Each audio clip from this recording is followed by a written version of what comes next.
Snipers, you have to see what's happening. The Bitcoin price right now is we're finally starting to see a meaningful pullback in the strength of the US dollar, exactly as we've been predicting here on the Snipers channel.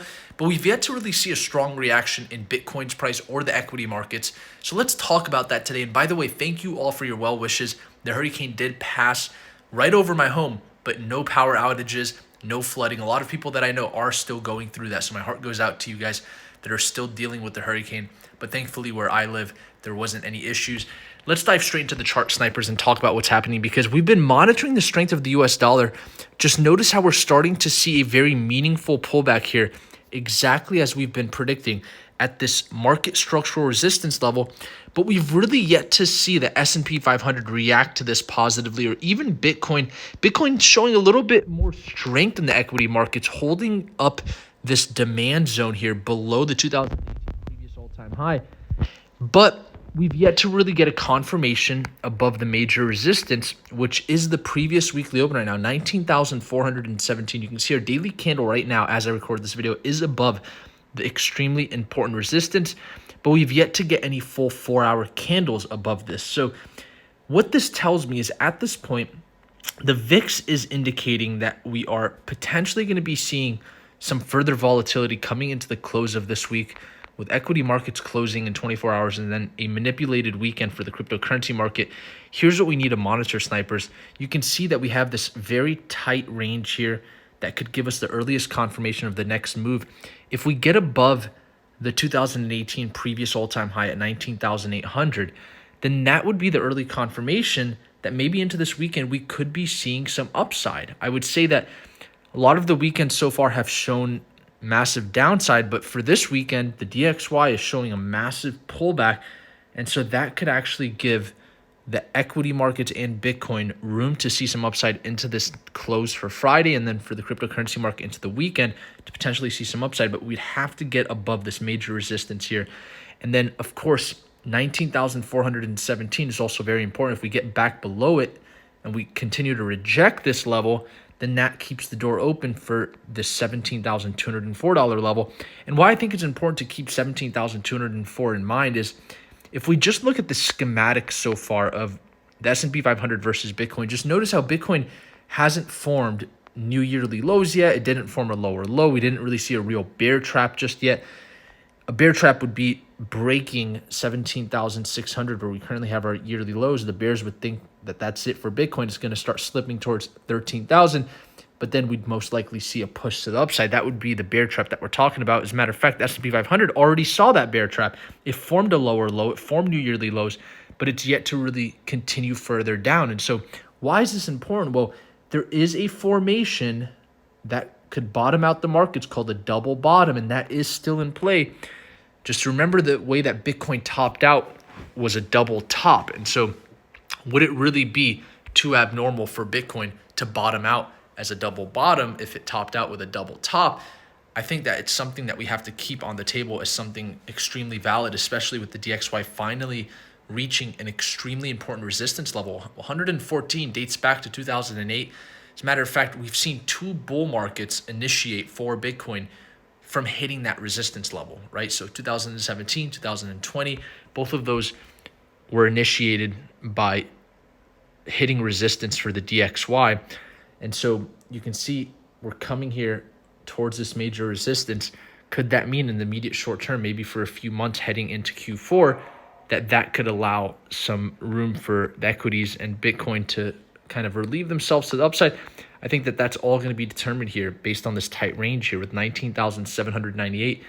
Maybe by the time you're watching this video, if we can get hourly and 4-hour candles above that, that opens up the door for Bitcoin to at least at a minimum come to test the 20-week moving average sitting at 22,000 US dollars, which we've yet to test during this consolidation. And so the other scenario for the bearish side would be that bear trap this weekend coming down to 17,204 before seeing upside. The reason that would happen would be to clear out long positions and some leverage in the markets. And so that's what I'm monitoring here. I think it's going to be important to continue monitoring the DXY to see if we're going to see fulfillment there.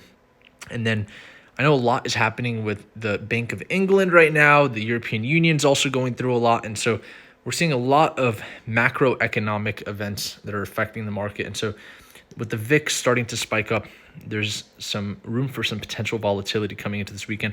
Ethereum a little bit like a laggard compared to Bitcoin, not getting above its previous weekly open right now. 1344 is the equivalent of 19,417 for Ethereum. If we can get above that, then Ethereum goes back into this range with 1440 as a resistance, and that's pretty much where Bitcoin is sitting schematics wise. And so let's continue to monitor that. I think all that really matters right now for Ethereum is that we hold above 65,000 Satoshis, because at this point it's showing confluence here at the 20-week moving average.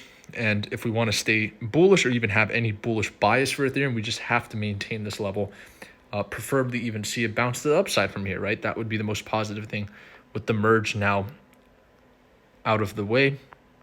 Other than that, I would say the VIX is spiking as we've been talking about. That's something of note.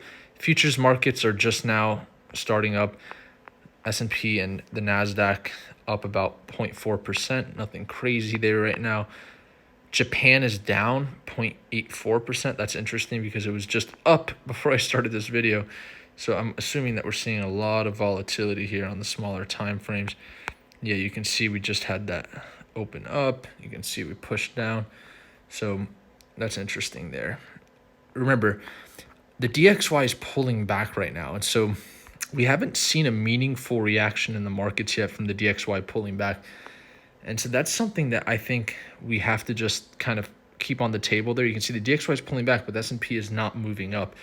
And so traditionally, because they're inversely correlated, you'd expect the equity markets to do well if the DXY is pulling back, but it's yet to do that. So let's see what happens. I think coming into this Friday close is going to be extremely important. So stay tuned until tomorrow's video, because the way that equity markets close tomorrow could give us an understanding of the type of bias that we could experience for the cryptocurrency market into the weekend, where we tend to see a little bit more volatility because CME futures are closed and the whales have a little bit more control over the price there, with institutions at home not participating. And so let's see what happens, Sniper. Smash the like button for the YouTube algorithm if you support this content. Once again, thank you all for your well wishes. I'm really glad and grateful and blessed that the hurricane did not affect my home or my neighborhood. No power outages.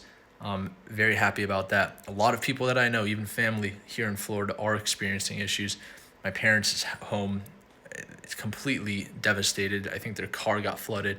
And so I don't even have the opportunity to go to them because of how much flooding there is there. So, my prayers go out to anybody experiencing anything from this hurricane. It was devastating, especially for the southern part of Florida, the southern western side, like Fort Myers and Naples.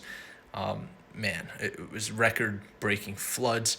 So my heart goes out to each and every one of you guys. Thankfully, I live in a great location, I guess, and our neighborhood was prepared. It's a little bit more of an updated neighborhood, so I wasn't affected as much as some of my friends and my family members. And so let's see what happens. It's just something you have to prepare for in life, right? I once had a mentor tell me this. They said, when tragedy comes or when adversity comes in your life, don't be surprised. You should expect that to come. As your life continues on, more and more adversities will come your way. And so you just have to be prepared for it mentally and resourcefully. And so with that, thank you all for tuning into the Snipers channel today. Until next time, Snipers.